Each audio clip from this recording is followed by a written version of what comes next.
Et nous allons prendre l'un des mystères qui a été énuméré par le saint prophète William Branham dans son message « Messieurs, est-ce le signe de la fin ?» À son paragraphe 117, Frère Branham est en train d'énumérer ce mystère. Il dit le numéro 1, c'est le mystère du royaume des cieux. C'est celui dont nous sommes en train de parler maintenant. Le deuxième mystère est le mystère de l'aveuglement d'Israël pendant cet âge. Le troisième mystère, c'est le mystère de la translation des saints à la fin de cet âge. Et le quatrième mystère, c'est le mystère de l'Église du Nouveau Testament, formant un seul corps composé à la fois des Juifs et des Gentils. Et le cinquième mystère, c'est ce qui m'intéresse ce soir, c'est le mystère. Le cinquième mystère, c'est celui de l'Église en tant que l'épouse de Christ. C'est ça ce que je vais parler, peut-être cette semaine, voir comment le Seigneur va nous conduire. Je vais d'abord introduire cela, qu'il y a un mystère de l'Église en tant que l'épouse de Christ.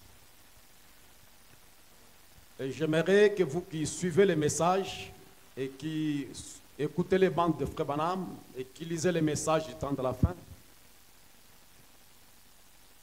il y a les endroits où nous parlons de l'Église en tant qu'un groupe élu et appelé à sortir.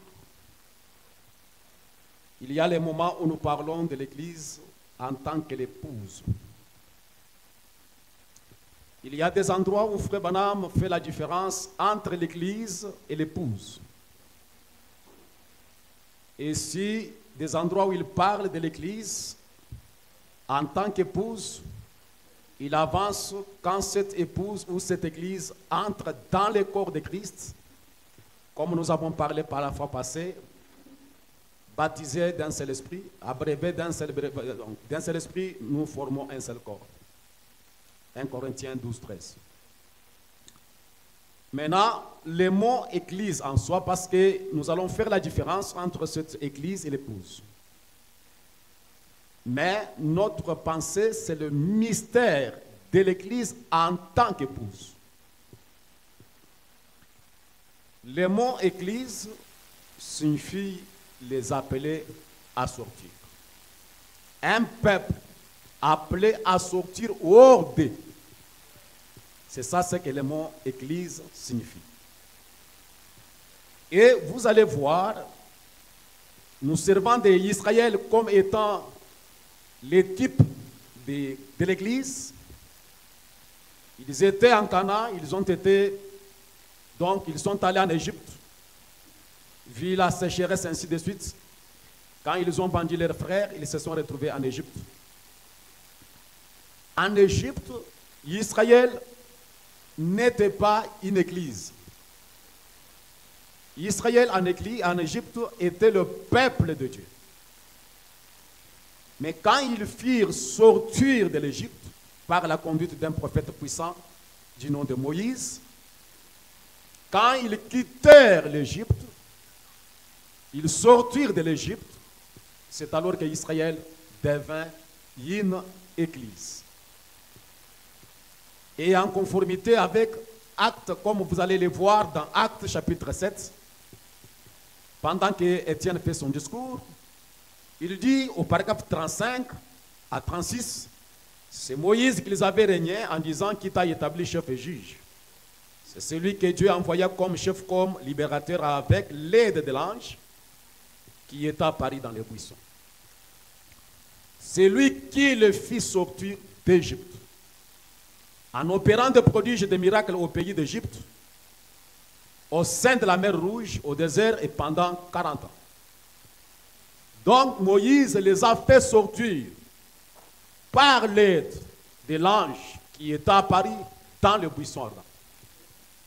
À ce moment-là, Israël devint une église parce que le mot église signifie les appeler à sortir. Est-ce que quelqu'un peut dire amen? Et Frère Branham en parle dans beaucoup de messages.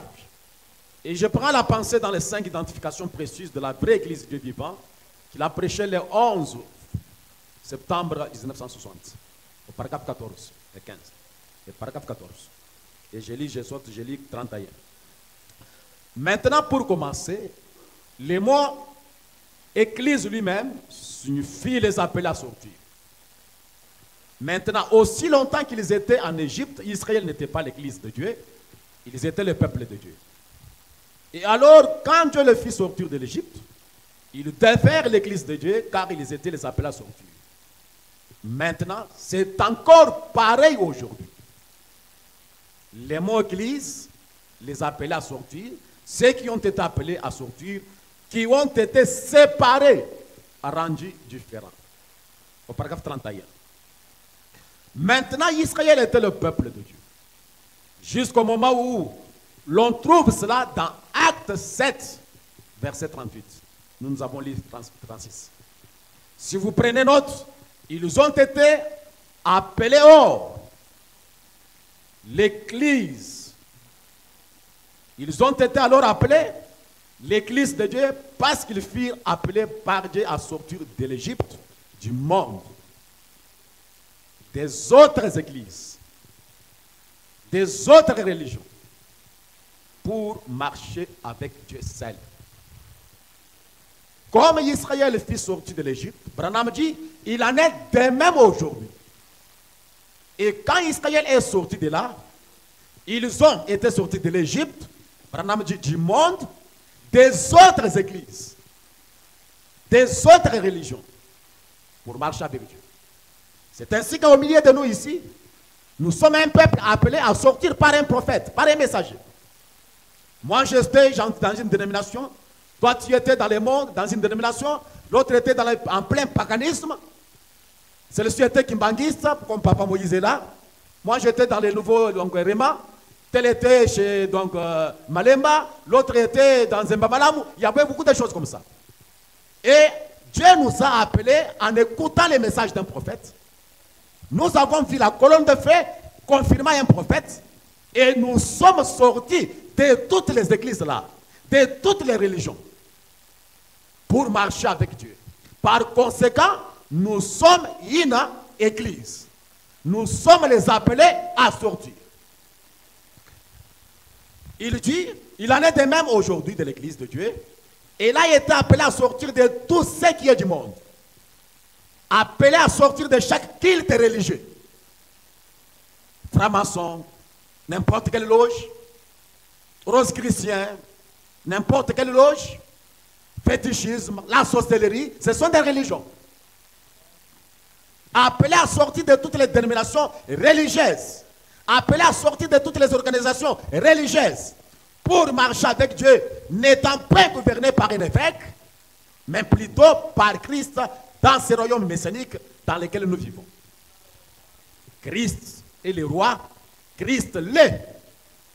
Alors, comme nous sommes appelés, nous avons quitté les dénominations, nous avons quitté les organisations, nous avons quitté les choses du monde et le monde. Et nous avons entendu un message. Nous avons reconnu que le message est la vérité. Et nous avons suivi un prophète, confirmé par la colonne de feu. Alors, en tout et pour tout, nous sommes une église, car nous sommes les appelés à sortir. Béni soit le nom du Seigneur. Maintenant, remarquez, tous ceux qui ont suivi Moïse et qui sortirent de l'Égypte ne sont pas entrés dans la terre promise. Êtes-vous avec moi? Donc, parmi ceux qui étaient sortis, comme nous allons le voir, il y avait environ 2 millions de personnes qui sortirent de l'Égypte, les appelaient à sortir. Mais beaucoup d'eux ne sont pas entrés dans la terre promise. Et pourtant, ils étaient derrière Moïse. Maintenant, ceux qui entreront dans la terre promise seront appelés l'épouse. Ce sont les élites qui ont tenu jusqu'à la fin, qui ont atteint le but de la vocation céleste en Christ. Tu peux être appelé, mais ne pas atteindre le but de votre vocation en Christ. Alors, vous pouvez rester une église sans être l'épouse. Et cette épouse-là, ce sont les élites de chaque âge, le prédestiné. Comme vous le voyez, quand le maître avait organisé donc un banquet, une grande fête, et Israël a rejeté cette fête-là, et qui était comme les convives, ils ont tué, ils ont ravagé, et le maître a insisté, comme ils ont refusé la fête, allez partout. À rassembler tout ce que vous pouvez trouver, les bons et les mauvais. Car je veux que ma maison soit pleine. Et vous pouvez lire cela dans Matthieu chapitre 22, au verset 8. Vous pouvez lire à partir du premier verset. Moi, je commence au verset 8. Alors, il dit à ses serviteurs, les noces sont prêtes, mais les conviés n'en étaient pas dignes, c'est-à-dire c'est Israël. Allez donc dans les carrefours, appelez aux noces tout ce que vous trouverez. Ce serviteur allèrent dans le chemin, rassemblèrent tout ce qu'ils trouvèrent, méchants et bons. Et la salle des noces fut pleine de convives. Le roi entra pour voir ce qui est à la table. Il aperçut là un homme qui n'avait pas revêtu un habit de noces. Il lui dit, mon ami, comment es-tu entré ici sans avoir un habit de noces? Cet homme eut la bouche ferme.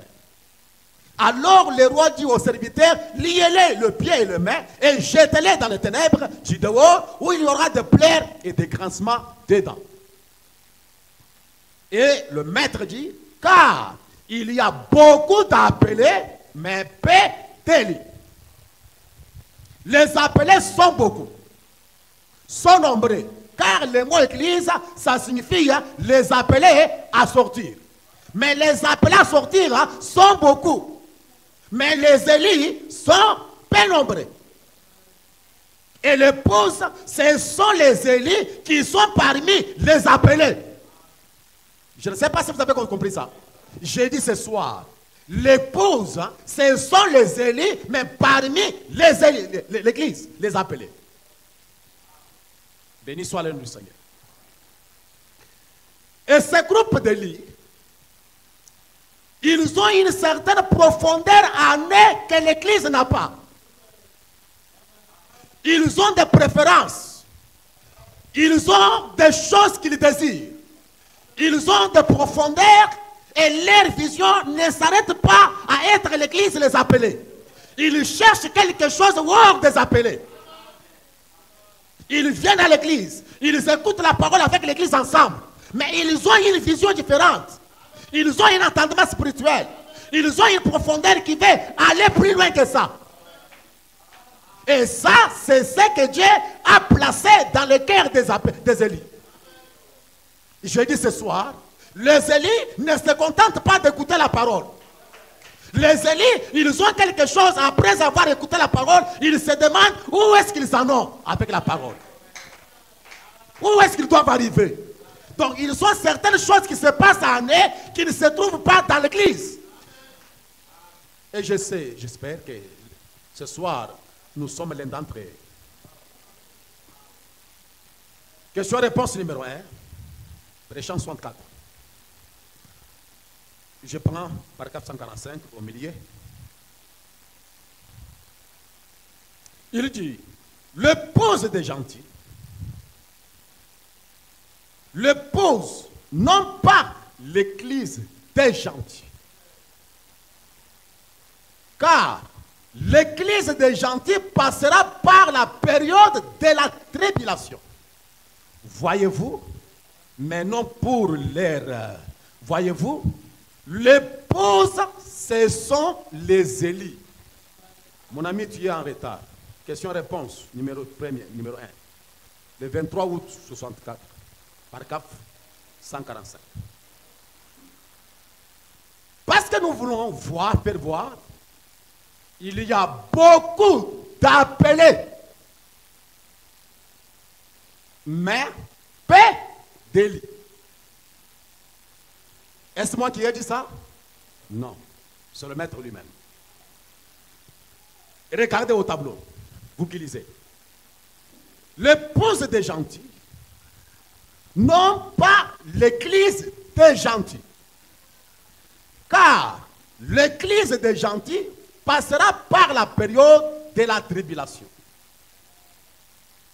Vous voyez, mais non pas l'erreur. Voyez-vous, l'épouse, ce sont les élus. Ils ne passeront rien d'autre que l'enlèvement. Et ils sont simplement changés et enlevés du monde. Voyez-vous? Donc, notre souci majeur, c'est de pouvoir être parmi l'épouse du Seigneur. Et l'épouse, ce sont les élus qui ont été changés et enlevés du monde. C'est eux qui doivent partir dans les noces de l'agneau. Mais l'Église, elle va passer par la période de la tribulation. Là, je vous en épargne beaucoup de choses. Comme nous voulons y aller petit à petit. J'aimerais d'abord vous faire voir ce soir, sortir du monde, du catholicisme, pentecôtisme, ainsi de suite, c'est une bonne chose. Mais ce n'est pas ça le tout. C'est comme un premier pas que nous avons fait en suivant un prophète. Mais le message d'un prophète n'est pas venu pour chercher l'église. Le message d'un prophète, William Branham, est venu chercher l'épouse. Et cette épouse, ce sont les élus.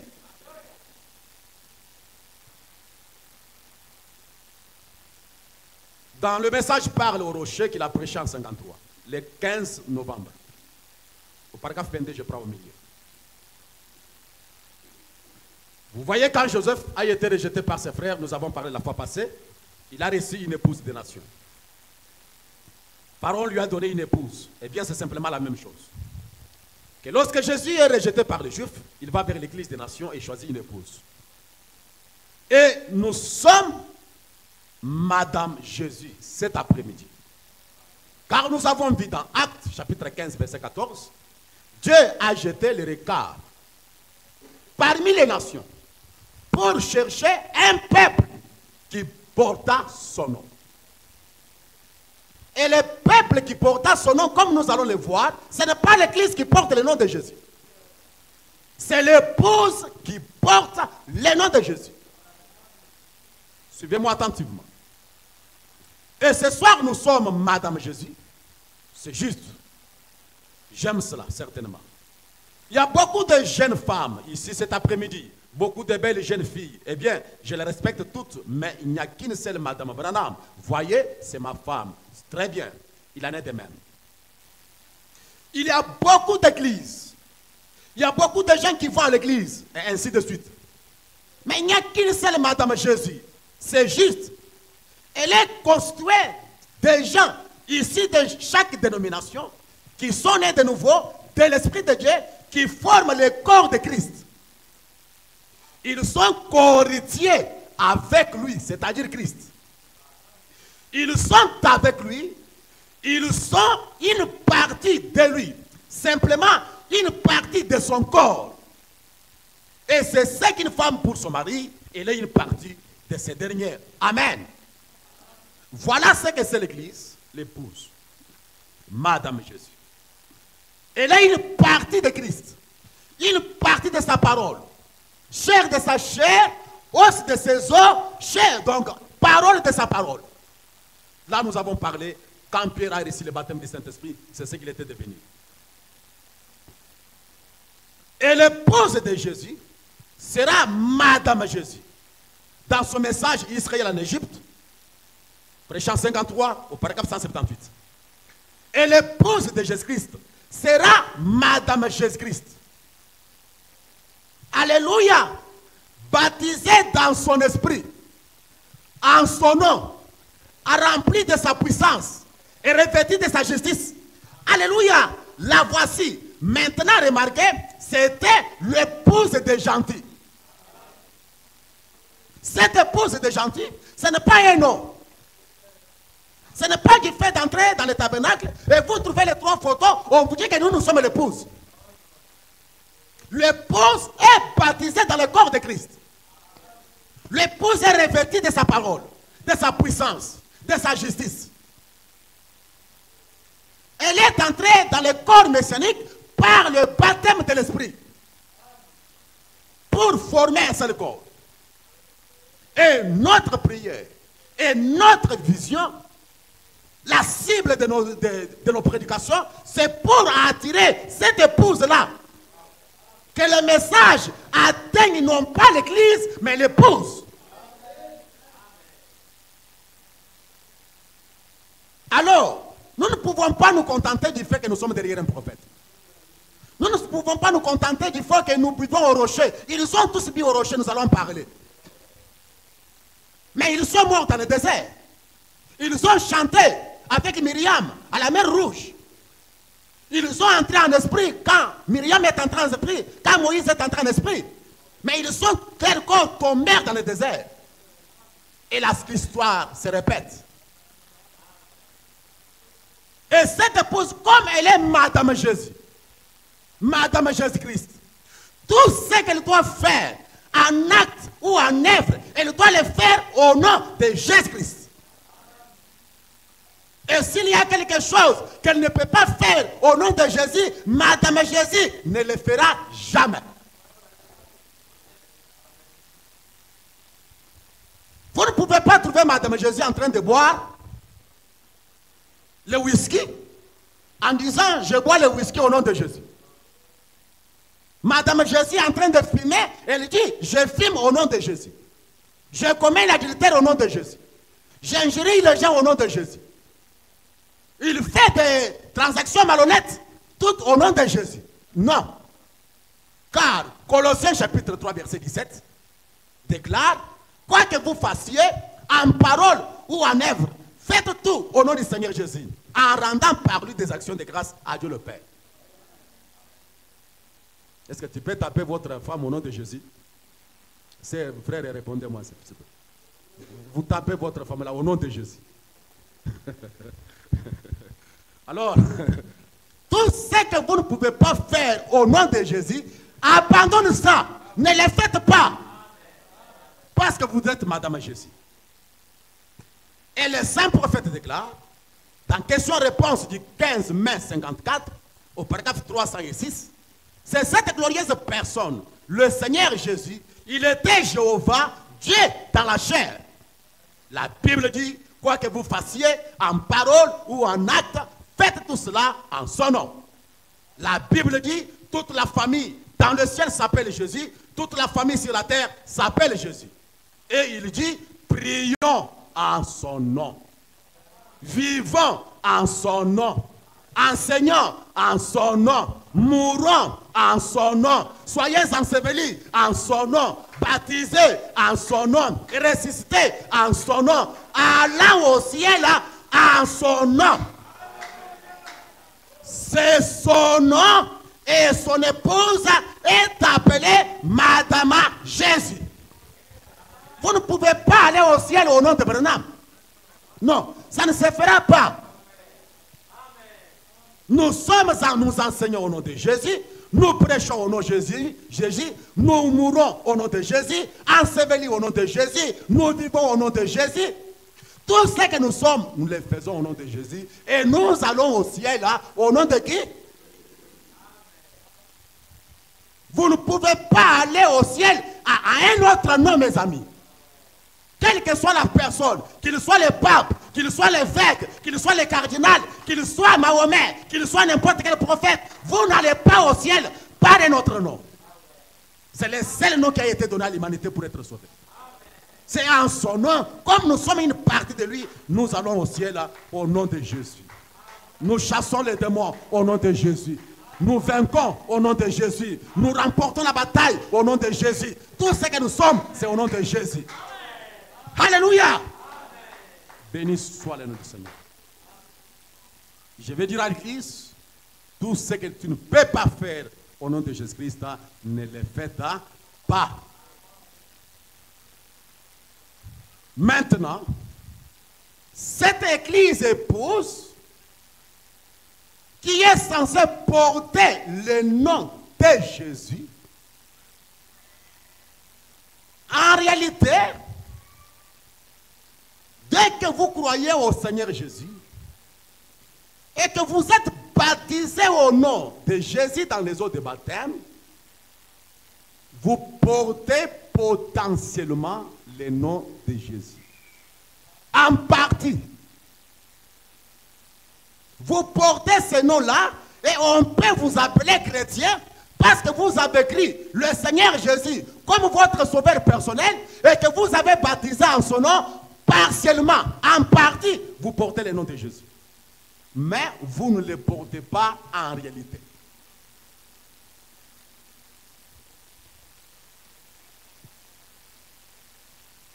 Suivez-moi attentivement. Le seul lieu d'adoration auquel Dieu a pourvu, je ne serai pas très long ce soir. Prêché le 28 novembre 1965. Le seul lieu d'adoration auquel Dieu a pourvu. Parce qu'en réalité, quand nous disons que nous portons le nom de Jésus, ce n'est pas seulement le nom de Jésus. Et rappelez-vous, même l'Église viendra en disant, nous avons chassé les démons en ton nom. Nous avons accompli des miracles en ton nom. Ça, c'est l'Église. Mais l'épouse ne porte pas seulement le nom de Jésus, mais le nom de Jésus pour l'épouse. C'est la vie. J'ai dit ce soir, pour l'épouse. Porter le nom de Jésus, ce n'est pas le nom simplement, mais c'est la vie. Au paragraphe 173. Le sang devait être placé sur le poteau. Voyez, le sang était la vie de l'animal. En Égypte, Exode 12, quand ils ont immolé l'agneau pascal. Tu en mangeras la chair, mais le sang qui est la vie, tu le répandras. Vous voyez? Le sang devrait être mis sur le poteau et le linteau de la maison où le sacrifice a été agréé. Frère Banam dit, couloir. Qu'est-ce que la vie? Il dit, c'est le nom. Qu'est-ce que la vie? C'est le nom. Qu'est-ce que le nom? C'est la vie. Si nous disons que nous portons le nom de Jésus, il est question de la vie. Et cette vie, nous avons parlé, c'est la vie littérale de Jésus-Christ dans les croyants. Et quand nous avons sa vie à nous, il plaça le nom de la personne. Lorsque vous vous approchez d'une porte, avant de sonner, vous regardez pour voir le nom qui est écrit sur la porte. Voyez-vous, le sang était placé sur le linteau de la porte comme type du service qui était à l'intérieur. J'aimerais que vous puissiez comprendre. Dieu a choisi du milieu du peuple, du milieu des nations, un peuple qui peut porter son nom. Le nom de Jésus que nous portons, c'est la vie. C'est la vie. Béni soit le nom du Seigneur. Quand cette vie est en vous, déversée en vous, c'est à ce moment-là que vous devenez une épouse. Car nous parlons du mystère de l'Église en tant qu'une épouse. Les appelés à sortir, qui doivent sortir et entrer en. Vous pouvez sortir, mais ne pas entrer. Nous sortons du monde, nous sortons des dénominations, nous sortons des organisations, nous sortons de tout le système de ce monde, mais nous entrons en. Si vous sortez et vous n'entrez pas en, vous restez à l'église. Mais ceux qui entrent en, c'est-à-dire en Christ, ils deviennent l'épouse. Sortir des dénominations, nous en sommes. C'est cela ce qui devrait être notre préoccupation. Sortir du monde, nous l'avons déjà fait. Est-ce que nous sommes entrés en Christ? Parce que le salut complet, c'est comme au jour de Noé, Noé entra en Christ. Israël est sorti. Lot devait sortir. Et Enoch est monté. Et le salut complet, c'est sortir, entrer et monter. Nous sortons du monde, nous sortons du paganisme, nous sortons des dénominations, nous entrons en Christ par le baptême du Saint-Esprit et nous montons pour l'enlèvement. Béni soit le nom du Seigneur. Et dans les noces de l'agneau, Frère Branham déclare au paragraphe 44, je commence au milieu, l'épouse prend le nom de l'époux. Elle ne porte plus alors son propre nom. Elle prend le nom de l'époux. Et puis, lors de la cérémonie, l'Église fait ses promesses. Elle prend alors le nom de l'époux. Elle n'est plus une église du monde, elle est une église du Seigneur Jésus-Christ. Amen. Je ne vais pas dire que c'est par le nom, je vais dire que c'est par la naissance, par la nature, par la puissance de Dieu, par la vérité de Dieu est révélée dans le cœur qu'elle devienne une église chrétienne.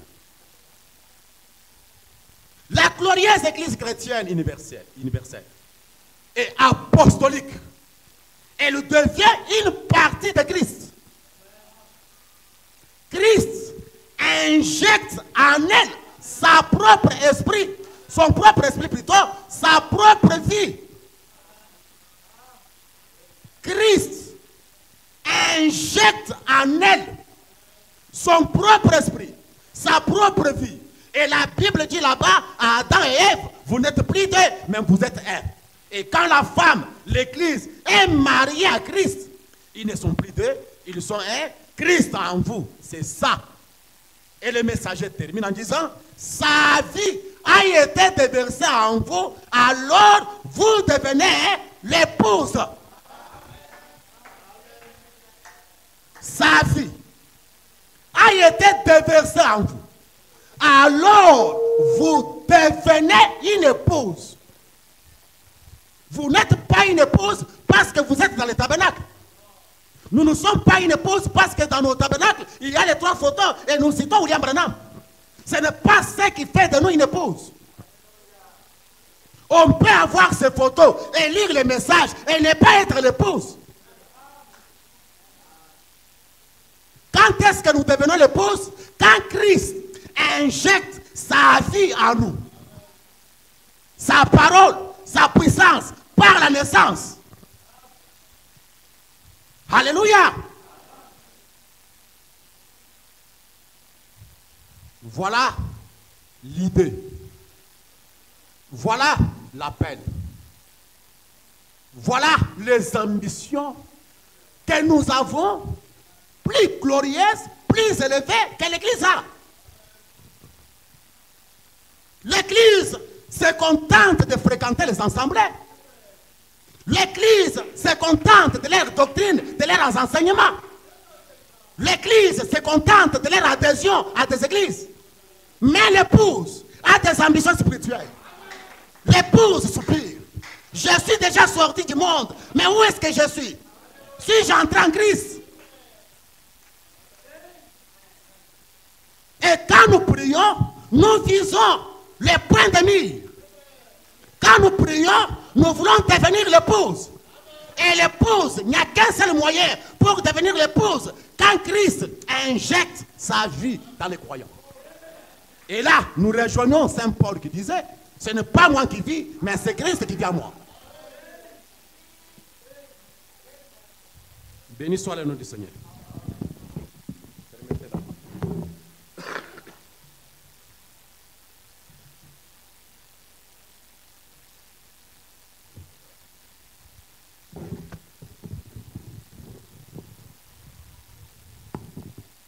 Oh, amis chrétiens, Nous avons un appel glorieux et nous devons aller plus loin que les mouvements religieux. Ce micro est tellement très sensible. Maintenant,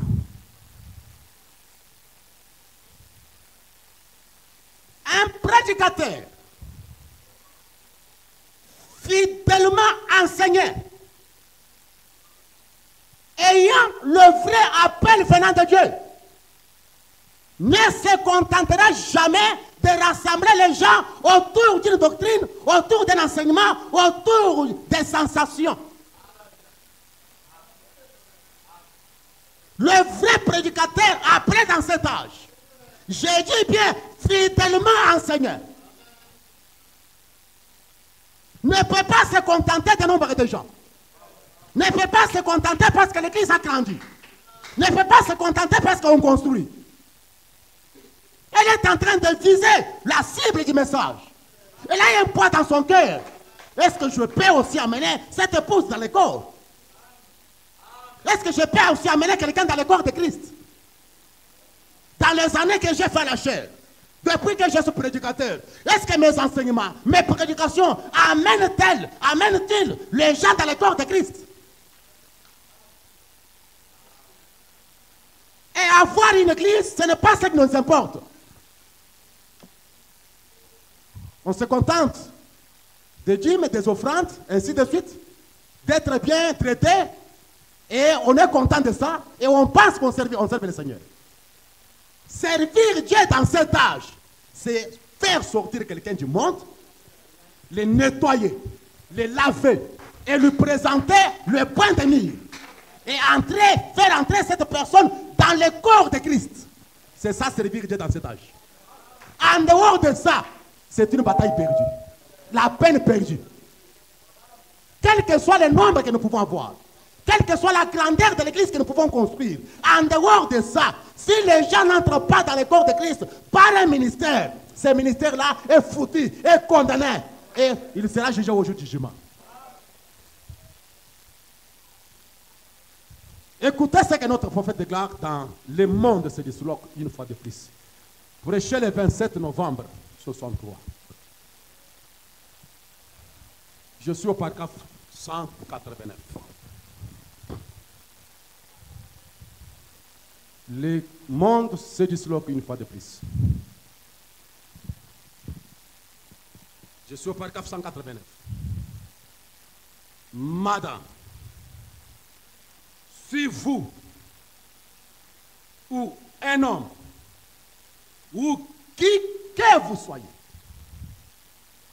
si ces choses qui sont si réelles, et réelles dans la parole, pour lesquelles Jésus-Christ est mort,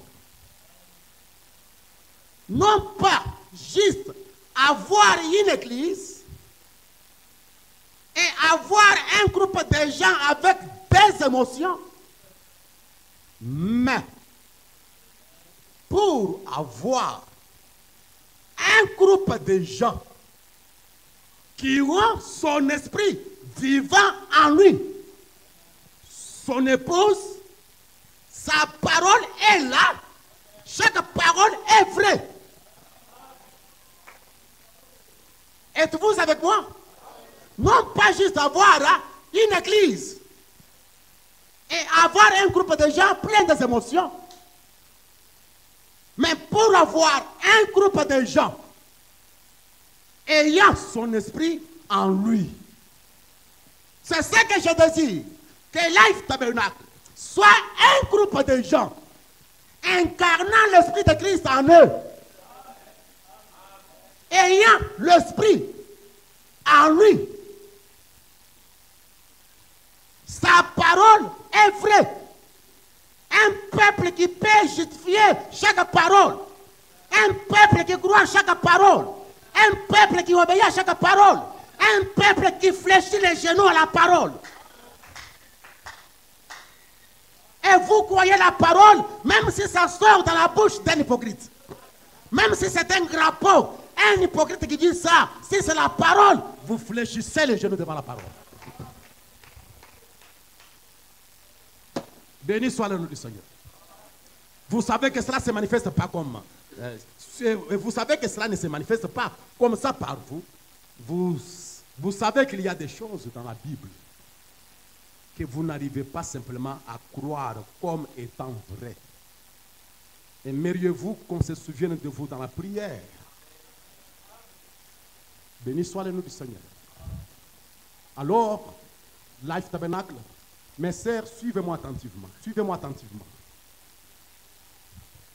Je désire que dans vos prières, dans vos consécrations, votre prière la plus sincère, Seigneur, laisse-moi entrer dans l'épouse. Laisse-moi devenir une partie de ce message. Laisse-moi croire cette parole et injecte en moi ta propre vie. Car la vie de Christ injectée en vous, déversée en vous, vous devenez l'épouse. Il n'y a pas autre moyen.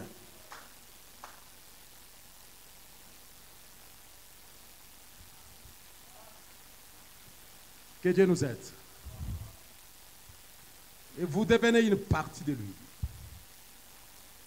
Si vous n'êtes pas dans cette église-là, cette épouse-là, c'est là que Branham nous a posé la question le dimanche. Dans quelle église êtes-vous? Est-ce dans une dénomination? Si tel est le cas, vous êtes encore dans la Odyssée.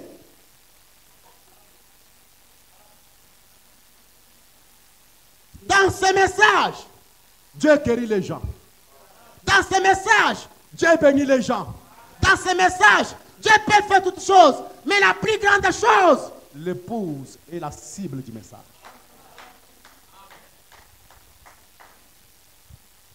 Dieu peut vous guérir d'une maladie aujourd'hui et demain vous mourrez d'une autre.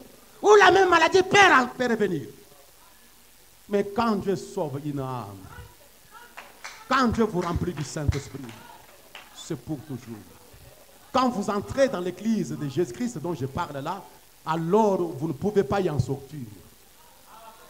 Amis chrétiens, je vis des gens être bénis dans ces messages. Mais aujourd'hui, ils ne sont plus encore là aujourd'hui. Dieu peut tout vous donner. Dieu peut tout vous accorder. Mais que vos prières ne soient pas fixées sur des choses matérielles. Je ne dis pas de ne pas demander ça. Mais ayez la pensée que le message est venu chercher une épouse.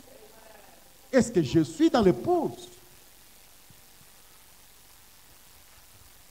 Il y a un cantique qu'on chante, baptisé dans le corps.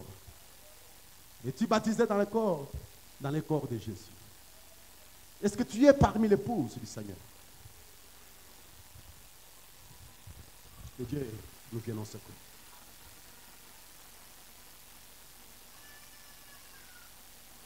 Dans quelle église êtes-vous? Êtes-vous dans une dénomination? Si c'est le cas, je vous le dis franchement, vous êtes dans la Odyssée. Mais si vous êtes en Christ, vous êtes une nouvelle créature. Et vous êtes dans l'église du Dieu vivant avec la manifestation des mêmes choses qu'il faisait en son jour. Il revient maintenant dans ce jour, il fait les mêmes choses qu'il a fait quand il était sur la terre. C'est cela donc la vraie église. Et Branham précise, on y entre par un baptême spirituel. Pas par l'adhésion. Pas par un autre moyen. Mais en étant baptisé du Saint-Esprit dans son corps. C'est la seule voie à laquelle Dieu a pourvu. Il nous a donné de suivre. Être baptisé dans son corps par son esprit. Et dès que vous êtes dans le corps, tout ce qui est dans le corps vous appartient. La vie vous appartient. La puissance vous appartient. La gloire vous appartient. Les dons vous appartiennent. Les victoires vous appartiennent. Tout ce qui est dans le corps vous appartient. Et ce terrain que je vous montre, c'est un terrain de vainqueurs. C'est un terrain de victorieux. C'est un terrain de ceux qui peuvent emporter les batailles de la foi. C'est la seule zone sécurisée. Quand vous êtes en Christ, le diable n'entrera pas en Christ. Vous êtes protégé contre la mort. La mort spirituelle dont je vais parler, parce que ce corps doit tomber. Et si la mort vient prématurément dans ce corps, vous avez le droit de rejeter ça. Pourquoi?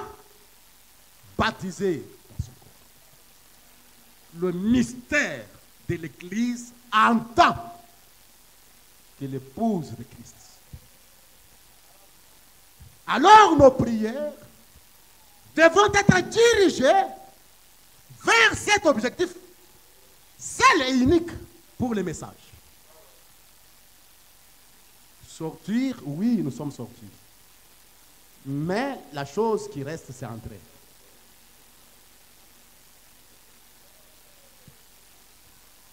Alors, je vais demander à chacun de nous de pouvoir incliner la tête. Alors qu'honorable va nous chanter baptisé dans le corps. Et nous chantons cela, nous allons murmurer. Que vous puissiez comprendre, il y a un mystère de l'Église en tant que l'épouse du Seigneur. Et c'est cela le seul but du message. Si je peux vous demander de vous tenir debout pendant qu'on réfléchit.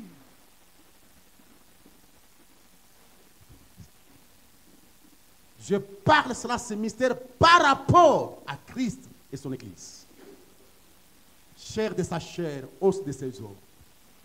La Bible déclare que personne ne peut maltraiter son corps. Mais il en prend soin comme Christ fait pour l'Église. Oh Dieu. Quand nous sommes dans ce corps, Christ prend soin de son Église. C'est son corps. J'aime ça. Quel est ce mari qui peut laisser sa femme être maltraitée par un bandit ou n'importe qui et supporter ça? Non. Et Jésus ne supportera jamais la seule chose. Que le diable vienne. Si vous êtes dans le corps, il prendra soin de vous. Alors, nous sommes censés entrer dans le corps. Es-tu baptisé dans le corps?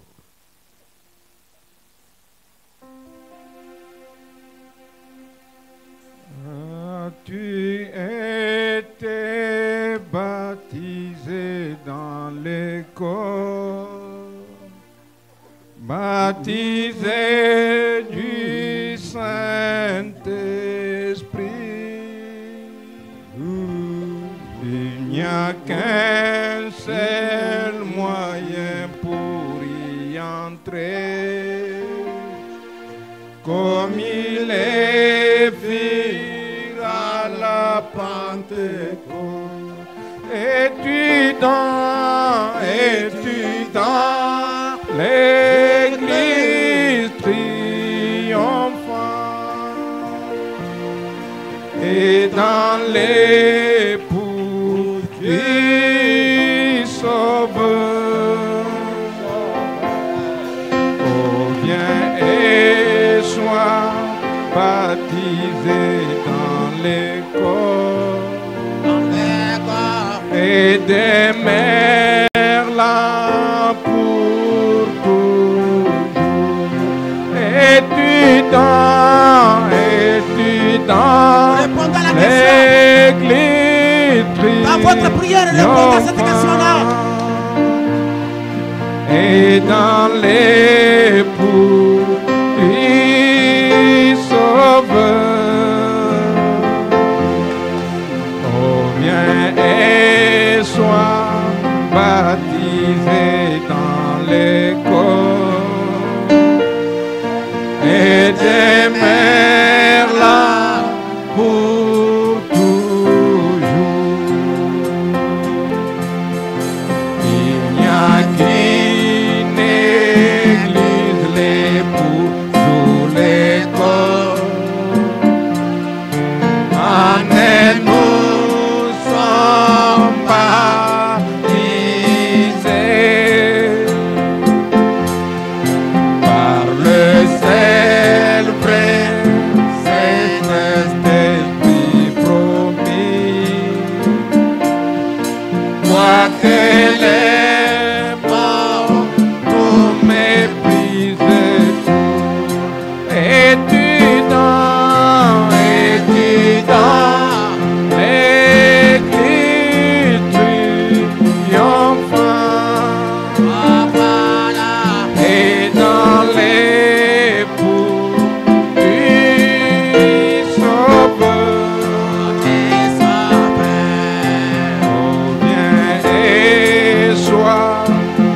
baptisé dans l'école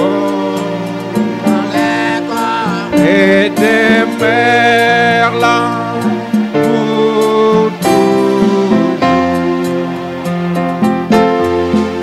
Chaque credo prétendait être l'école,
étaient dans l'école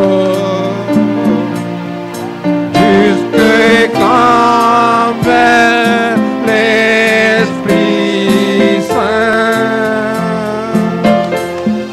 Quand la parole de Dieu leur fut montrée,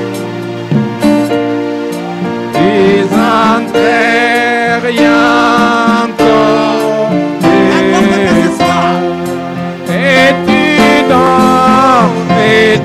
Dans l'église triomphante et dans l'époux qui sauve.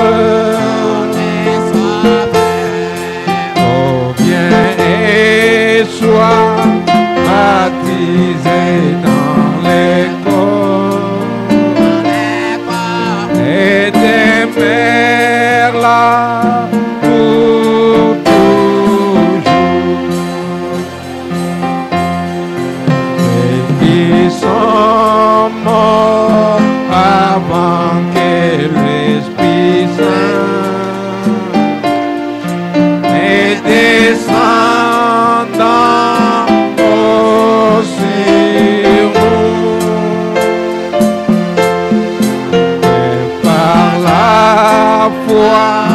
Avec les saints d'antan, s'élever pour les rois. Et tu dans l'église triomphante et dans l'époux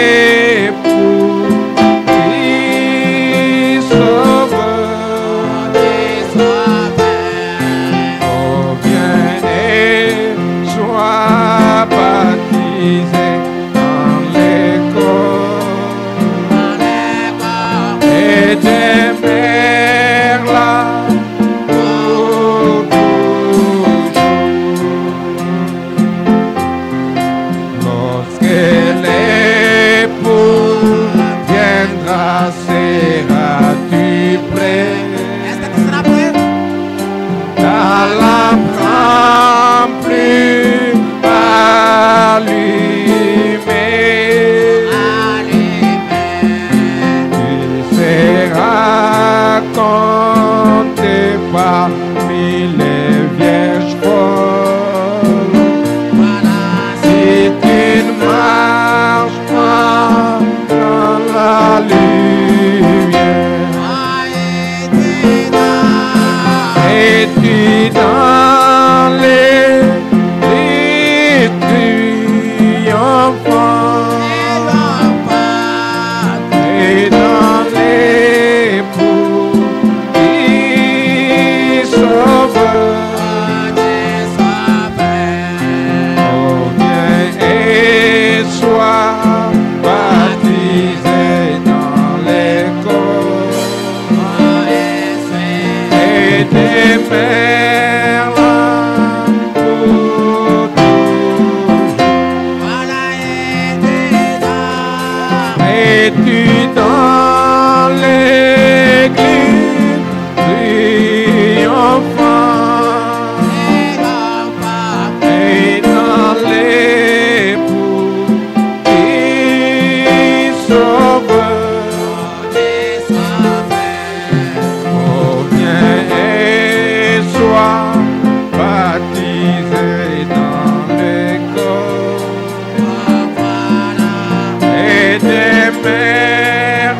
brûle dans mon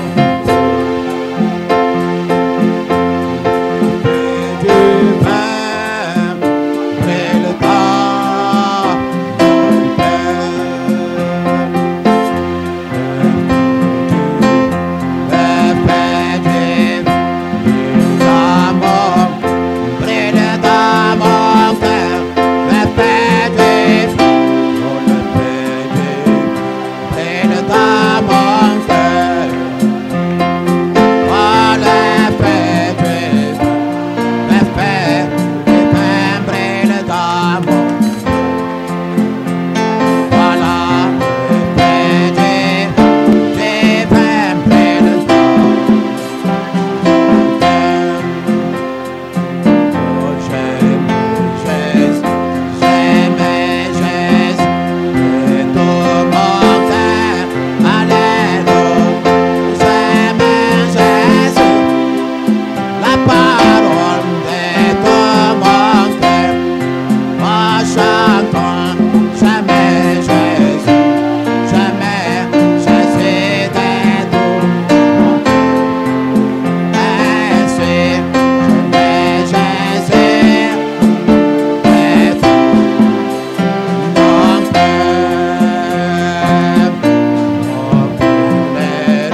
cieux, Père céleste, qui est devenu notre sauveur, c'est toi qui es l'époux de nos âmes. C'est toi la parole qui nous est envoyée et révélée dans nos cœurs. Tu es cette portion qui nous satisfait à tout égard. Nous croyons que tu es le rocher qui accompagnait Israël dans la marche. Tu es la manne cachée pour nos pauvres âmes ce matin. Tendre, glorieux maître de la vie. Nous approchons avec la foi dans notre cœur, avec le cri de notre âme, Seigneur Jésus. Après avoir entendu réellement, Seigneur, ces discours, après avoir entendu ces instructions de la parole, oh Dieu, si tu nous as appelés à sortir de toutes les dénominations, de tous les credos, de tous les dogmes, Seigneur Jésus, si tu nous as appelés à sortir du monde, à sortir de chaque culte religieux, oh tendre glorieux Père, le but de ce message, c'est pour que nous puissions entrer en Christ et faire partie de cette épouse parole, mon maître et mon roi. C'est ainsi que je viens à toi, oh Dieu. Laisse que cette ambition si glorieuse, si bénie, si élevée, Seigneur, oui, Père de gloire, soit réellement le but, soit réellement, oh Dieu, le motif de toute prédication. Mon Seigneur, mon roi, accorde-nous ta grâce, Père de gloire. Nous travaillons à cet endroit visant, oui, Père de gloire, le pain de mire, pour que la parole devienne les hommes et les hommes deviennent la parole et que l'épouse soit manifestée sur la terre. Mon maître et mon sauveur, laisse-nous ce soir, oh Dieu, être loin du même esprit qui était sur Jésus, Père. Laisse-nous être baptisés dans son corps par le baptême spirituel, Père. Que l'onction véritable de la vie entre dans nos cœurs, entre dans nos âmes, oh Dieu. Et que ce message devienne une vérité, Seigneur, une réalité vivante pour nous, roi. Accorde-nous ta grâce, mon Dieu, mon roi, Seigneur. Aide ton peuple, aide ton serviteur que je suis, Seigneur, gloire.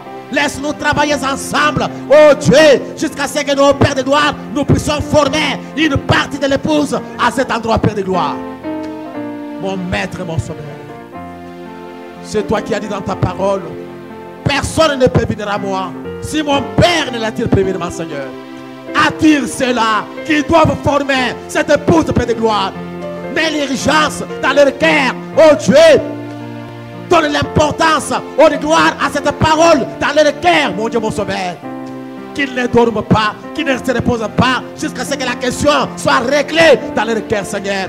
Et qu'ils soient satisfaits d'être entrés dans les corps messianiques, Père. Oh Jésus de Nazareth. Laisse-nous apporter le char de l'évangile qui peut aider ton peuple, Seigneur, à entrer dans cette épouse parole. Dieu de la Bible, Dieu de miséricorde, Seigneur.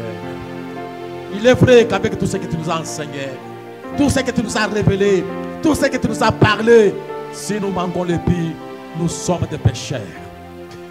Mon maître et mon roi, voilà pourquoi ce soir, je mets ma foi et ma confiance, Seigneur, entre tes saintes mains, Père. Je te confie cette sorte de semence, oh gloire, qui vient d'être semée ce soir, que cela puisse tomber dans le cœur, mon Dieu, mon roi, Seigneur. Et que cela puisse hanter le cœur de ceux qui l'ont entendu et ceux qui l'entendront encore, Père de gloire. Et que cela puisse placer l'urgence, que cela puisse placer quelque chose de sérieux dans leur cœur. Mon maître et mon roi, c'est ma prière. Laisse-moi travailler, Seigneur, visant cette épouse parole. Laisse-moi travailler, fournissant les efforts, afin que ton peuple entre dans les corps et que les messages atteignent les points de mire dans les vies, Père. C'est ma prière comme ton serviteur, Seigneur. Et nous avons compris ce soir que Christ prend soin de son épouse. Il prend soin d'elle, oh Jésus. Parmi ce peuple qui est assemblé ce soir, il y a les membres de ce corps qui sont réellement, Seigneur, dans les besoins, qui ont des problèmes différents, qui ont des besoins différents, Seigneur. Toi, tu es le vrai mari, l'époux qui pourvoit aux besoins de l'épouse, Père. Accepte ce soir de pourvoir aux besoins de ton peuple ce soir. Mon maître et mon sauveur, bénis tout un chacun de nous. Guéris réellement, Seigneur, la personne qui est malade. Sauve le pécheur et fais entrer dans ton corps tes enfants élus, que toi, celle que tu connais, Père. Je m'abandonne Je me confie auprès de toi, mon Dieu, mon Sauveur. Et renouvelle la force de tout un chacun de nous. Et renouvelle la force de tes serviteurs, les diacres, les administrateurs. Dieu notre Père de gloire, oh Dieu, et les membres de cette assemblée, Seigneur. Tous ceux qui travaillent pour toi, oh Jésus. Reviens, Seigneur, et bénis-toi, oh Dieu. Accorde la bénédiction à tout un chacun de nous, Seigneur. C'est dans les noms de celui qui est le vainqueur, Jésus de Nazareth. C'est le nom que nous portons, que nous t'avons ainsi demandé, et nous disons Amen.